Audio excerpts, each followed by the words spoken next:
আসসালামু আলাইকুম আদাব, সবাই কেমন আছেন? রাব্বি আনপ্লাগডে সবাইকে স্বাগতম।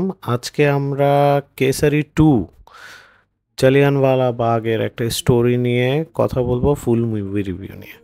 কাস্টিংয়ে আছেন অক্ষয় কুমার, আর মাধবন, অনন্যা পান্ডে, রেজিনা কাসেন্দ্রা এবং আরও অনেকেই। আমি কয়েকটা ক্যারেক্টার আপনাকে আসলে বলতে চাচ্ছি, সেটা হচ্ছে মার্ক বেনিংটন নামে একজন আছেন। ওনার অভিনয় আসলেই অনবদ্য হয়েছে এবং খুব সুন্দর হয়েছে। আজ আমরা ক্রু নিয়ে কথা বলবো এই মুভির। করণ সিং ত্যাগী হচ্ছে এই মুভির ডিরেক্টর, রাইটারও করণ সিং ত্যাগী, অমৃতপাল বিন্দ্রা এবং সুমিত সাক্সেনা।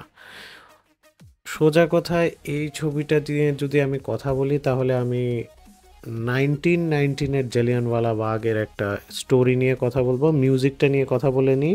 শাশ্বত শাস্ত্রেব, কবিতা সেট এবং কনিক সেট কাজ করেছেন মিউজিক নিয়ে। এখন আমি একটু মুভিটা নিয়ে কথা বলি। মুভিটা আসলে হচ্ছে 1919-এ দেশ বিভাগের আগে, মানে ইন্ডিয়া ভাগ করার আগে একটা স্পট নিয়ে কথা হয়, সেটা হচ্ছে জালিয়ানওয়ালা বাগ। সেখানে কিছু সংগ্রামী, কিছু শিখ একসাথে হন এবং ওখানে ব্রিটিশ গভর্নমেন্টের একজন আছেন যিনি জেনারেল ডয়ার, ইচ্ছাকৃতভাবে নিয়ারলি সরকারি হিসাবে 800 সামথিং হয়, ওখানে যা বলতেছে হাজারের উপরে মানুষকে নির্বিচারে গুলি করে শেষ করা হয়। এইটা নিয়েই আসলে পুরা ঘটনাটা, এবং এটা একটা কোর্টরুম ড্রামা নিয়ে কাজ করা হয়। এবং এখানে অক্ষয় কুমার আসলে একজন শঙ্কর নারায়ণের নামে একজন লয়ার হিসেবে কাজ করেন, যিনি ইন্ডিয়া বা তখনকার হিন্দুস্তান বা ইন্ডিয়া হিসেবে লয়ার হিসেবে কাজ করেন। এখন এখানে আমার যে জিনিসটা খুবই ভালো লেগেছে, অক্ষয় কুমারকে কিন্তু অ্যাজ এ আমরা হিরো হিসেবে দেখি অলওয়েজ।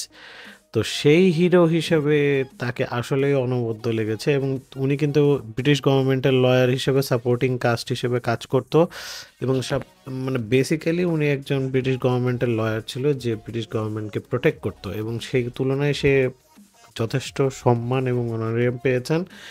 এবং আস্তে আস্তে যখন এই ঘটনাটা ঘটে এবং উনি যখন চারপাশে দেখেন যে he is not getting the proper, আসলে এখানে প্রপার আমি বলবো যে অ্যাজ এ লয়ার হিসেবে তাকে দেখানো হয়েছে। এবং মানে আমার কাছে as a lawyer he is very sharp. এবং রেজিনা ক্যাসেন্দ্রা ওনার ওয়াইফ হিসেবে কাজ করেন, প্রথম দিকে খুবই ভালো লাগছিল তাদের বন্ডিংটা। এরপরে রেজিনা ক্যাসেন্দ্রা কিন্তু তেমন একটা পার্ট নাই এখানে। জেনারেল ডয়ারের চরিত্রে যিনি অভিনয় করেছেন, তার চরিত্রের অভিনয়ের মানে দক্ষতা দেখে আমি একটু আশ্চর্য হয়েছি। Foreigner, as a foreigner he is very good and he has done his part very well.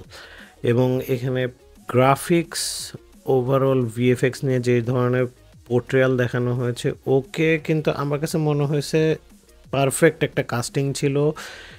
বর্বরতাটা দেখানো হয়েছে, জালিয়ানওয়ালা বাগে কী হয়েছে, ছোট থেকে বড় কিছুকেই আসলে বাদ দেওয়া হয়নি। এবং পুরো কেসটার যে আসলে মোড় ঘুরে যায়, এই মোড়টা ঘোরানোর ক্ষেত্রে অক্ষয় কুমারের আসলেই একটা সুন্দর ভূমিকা পালন করে রেখেছেন। এবং তার যে ইনভেস্টিগেশন টেকনিক, আস্তে আস্তে কিভাবে কেসটাকে তিনি এগিয়ে নিয়ে যান এবং আসলে কিভাবে তাকে নাড়া দেয় পার্সোনালি, এই জিনিসটা দেখানো হয়। অক্ষয় কুমার আসলেই শক্তিমান অভিনেতা, এবং এবছরে স্কাই ফোর্সের পরে তার কেসারি 2 দেখার পর আমি এটাই বুঝতে পেরেছি he is not going anywhere. তার ছবি ফ্লপ যেতে পারে কিন্তু তার অনবদ্য অভিনয় ক্ষমতা কিন্তু সেম। এটা আমি এই ছবিটা দেখে বুঝতে পেরেছি। এবং হি ইজ আসলে trying different scripts to stay head. এবং অন্যান্য ছোটোখাটো ক্যারেক্টারের মধ্যে এই ক্যারেক্টারটাও খুব সুন্দর করে পোর্ট্রেয়াল করেছেন অ্যাজ এ বিদ্রোহী হিসেবে। এবং অক্ষয় কুমারের প্রত্যেকটা নোট, এই এই সিনটাতে আমাকে খুবই নাড়া দেয় যে সে একজন লয়ার হিসেবে এত সুন্দরভাবে সব কিছু পেলো, কিন্তু এখান থেকে ওয়াশরুমে ঢুকতে দেওয়া হয় নাই due to he is an Indian. এবং তারপর থেকে এই ছেলে চলে যাওয়ার পর থেকেই কিন্তু এই ছবির মোড় ঘুরে যায়, এবং অক্ষয় কুমার ডিসাইড করে যে এরকমভাবে আর সম্ভব না, আমি ব্রিটিশ এম্পায়ারের বিরুদ্ধে এই কেসটা লড়বো। এবং তার জায়গায় অনন্যা পাণ্ডের আগমন হয় এখানে। তাকে আসলেই আমার ভালো লেগেছে, কারণ অনন্যা পাণ্ডের লাস্ট মুভি দেখেছি আমি কন্ট্রোল, ওটা ওটিটিতে রিলিজ করেছিল এবং সেটা দেখার পরে আমার এটা দেখে আসলে একটু আশ্চর্য হয়েছে। ওটাতে আমার ভালো লেগেছে তার অ্যাক্টিং। তো এখানে শি ইজ ইভলভিং। এতগুলা ছবিতে তার একটা ডাল এবং এখানেও ছিল কিছু জিনিস, কিন্তু তাকে ইমপ্রুভমেন্টের দিক থেকে আমার মনে হয়েছে যে শি হ্যাজ ডান ওয়েল। সে এখানে অক্ষয় কুমারের সাপোর্টিং লয়ার হিসেবে কাজ করেন এবং আসলেই ভালো কাজ করেন। মিউজিকগুলা ছিল খুবই ভালো। আগের একটা মিউজিক আনা হয়েছে কেসারি পার্ট 1 এর। ওভারঅল মিউজিক এবং গানগুলা মানে ছন্দময় এবং আসলে মানানসই হয়েছে। লয়ার এবং কোর্ট কেসের মানে পুরা মুভিটাকে যে এত সুন্দর করে গুছানো এবং আস্তে আস্তে করে এই জিনিসটা আগানো, এটা আমার কাছে খুবই ভালো লেগেছে। মানে জিনিসটা আসলে খুবই বোরিং হতে পারতো, কিন্তু প্রত্যেকটা ক্যারেক্টারাইজেশনের যে পোর্ট্রেয়াল এবং তাদেরকে ইনভেস্টিগেশন টেকনিকগুলো যেভাবে দেখানো হয়, they have done well. General Dyer, তো ওনার চরিত্রে আসলে যিনি অভিনয় করেছেন, he has done very good. মানে প্রবলি মনে হয় মার্ক বেনিংটন ছিলেন এবং আরও কিছু উম, অভিনেতা ছিলেন, যেমন স্টিভ হার্টলে ছিলেন হচ্ছে জাজ হিসাবে, অমিত সিয়াল ছিলেন, কিরণ রাও ছিলেন এবং রোহান ভার্মা ছিলেন। They have done their part very well. এখানে কেউ কোনো ওভার অ্যাক্টিং করেননি। অনন্যা পান্ডে যেহেতু নিউ কামার সেই হিসাবে ঠিক ছিল, কিন্তু এরপরে সেকেন্ড পার্টের কাছাকাছি এসে কিন্তু আসে হচ্ছে আর মাধবান। এই যে কম্বিনেশনটা, মানে ডিরেক্টর যেভাবে পোর্ট্রেয়াল করেছেন এবং ইউজ করেছেন খুবই ভালো করেছেন, কিন্তু শেষের দিকে কিন্তু আমার কাছে মনে হয়েছে যে আর একটু ইম্প্যাক্ট ক্রিয়েট করা যেত।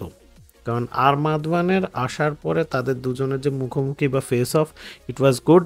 এবং মানে আস্তে আস্তে আর মাধবান কিন্তু জিতে যাচ্ছিল এবং লাস্টে কিভাবে জিতে যেও একটা ইম্প্যাক্টফুল একটা ক্লজের কারণে জিনিসটা ঘুরে যায় বা মোড় ঘুরে যায়, এই জিনিসগুলো খুব সুন্দর করে ডিরেক্টর খুব সুন্দর করে পোর্ট্রেয়াল করেছেন। কাস্টিংয়ের মধ্যে থেকে আমার কোনো সন্দেহ নাই যে তারা খুবই ভালো কাজ করেছেন।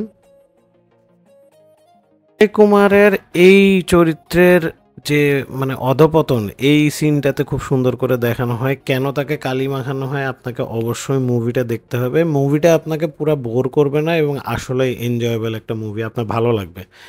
সো আশা করি এই মুভিটা আপনারা দেখবেন। আমি দেখেছি, আমার ভালো লেগেছে। যদিও এখানে কোনো অবসিন কিছু নয়, একটা ডান্স নাম্বার আছে ক্লাবের মধ্যে, ওটা আর মাধবানকে রাজি করানোর জন্য একটা সিন হয়। ইট ওয়াজ গুড। এবং আমার কাছে জেনারেল ড্রয়ারের চরিত্র ভাই বেনিংটনের যে পার্ট, এটা খুবই সুন্দর করে করা হয়েছে। মানে ওনার যে রিয়াকশন, অ্যাকশন এবং পোর্ট্রেয়াল উনি করেছেন, ইট ওয়াজ ট্রিমেন্ডাসলি গুড। অক্ষয় কুমারকে আমি এই চরিত্রে এত সিরিয়াস মোডে কখনো দেখি নাই এবং লাস্টের এই সিনগুলো আমাকে খুব ইমোশনাল করে দিয়েছিল। সো আমার ভালো লেগেছে। এবং ঠিক শেষের জায়গায় এই সিনগুলা থেকে শুরু হয় ছবির মোড় ঘুরে দাঁড়ানো এবং আমার খুবই ভালো লেগেছে। তো এটা আপনাদের আসলে শিক্ষণীয় একটা জিনিস যে আমরাও যেহেতু বাংলাদেশি হিসেবে আমি ইন্ডিয়ার সাথে রিলেটেড ছিলাম কাইন্ড অফ, তখন তো ইন্ডিয়ার পার্টি ছিল এটা। So I also feel proud that এরকম একজন হয়তো এই হিস্ট্রিতে একজন রুখে দাঁড়িয়েছিল ব্রিটিশ এম্পায়ারের বিরুদ্ধে। সো আমার কাছে খুব ইন্সপায়ারিং লেগেছে মুভিটা। Overall it's a good watch, আপনাদের দেখা উচিত। আর আমি সবার শেষে বলবো জিনিসটা শেষ পর্যন্ত দেখবেন, আসলেই ভালো লাগবে আপনার দেখে। আসলে সুন্দর একটা অনুভূতি, ইমোশনাল ফিল করবেন। সবাইকে থ্যাংক ইউ ভেরি মাচ। আসসালামু আলাইকুম, আদাব, এবং লাইক অ্যান্ড সাবস্ক্রাইব করবেন। ভালো থাকবেন।